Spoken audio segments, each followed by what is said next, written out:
روایت حدیث معاویہ رضی اللہ تعالی عنہ کو یہ شرف حاصل ہے کہ آپ احادیث نبویہ کے روات میں سے ہیں، کیونکہ آپ نے فتح مکہ کے بعد رسول اللہ صلی اللہ علیہ وسلم کی صحبت کو لازم پکڑا اور پھر آپ صلی اللہ علیہ وسلم کے صالح اور کاتب رہے۔ چنانچہ آپ نے رسول اللہ صلی اللہ علیہ وسلم سے 163 احادیث روایت کی ہے، جن میں سے 4 احادیث متفق علیہ ہے،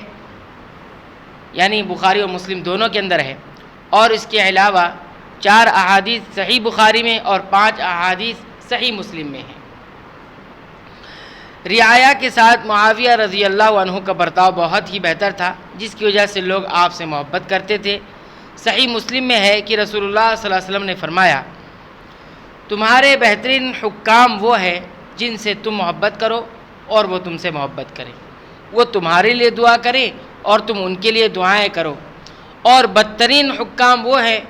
جن سے تم بغض رکھو اور وہ تم سے بغض رکھیں، اور جن پر تم لعنت بھیجو وہ تم پر لعنت بھیجیں۔ معاویہ رضی اللہ تعالیٰ عنہ سے متعلق اپنی گفتگو کو میں قاضی ابو بکر ابن العربی رحمہ اللہ کے اس بیان پر ختم کرنا چاہتا ہوں کہ عمر رضی اللہ تعالیٰ عنہ نے آپ کو شام کا گورنر مقرر فرمایا اور پورے شام کو آپ کے تابع کر دیا،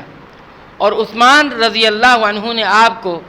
اس منصب پر باقی رکھا، بلکہ حقیقت میں ابو بکر رضی اللہ عنہ نے آپ کو گورنر مقرر فرمایا تھا، کیونکہ انہوں نے آپ کے بھائی یزید بن ابی سفیان رضی اللہ عنہما کو شام کا گورنر مقرر فرمایا تھا، اور یزید رضی اللہ عنہ نے اپنا جانشین معاویہ رضی اللہ عنہ کو مقرر کیا، اور عمر رضی اللہ عنہ نے آپ کو اپنے منصب پر برقرار رکھا۔ اب آپ ملاحظہ کریں کہ یہ سلسلہ کس قدر مضبوط ترین ہے۔ یہ ثابت شدہ حقیقت ہے کہ رسول اللہ صلی اللہ علیہ وسلم نے آپ کو یعنی معاویہ رضی اللہ عنہ کو کاتب مقرر فرمایا، اور یہ اسلامی سلطنت میں مناصب کی تولیت کی ایک سند ہے۔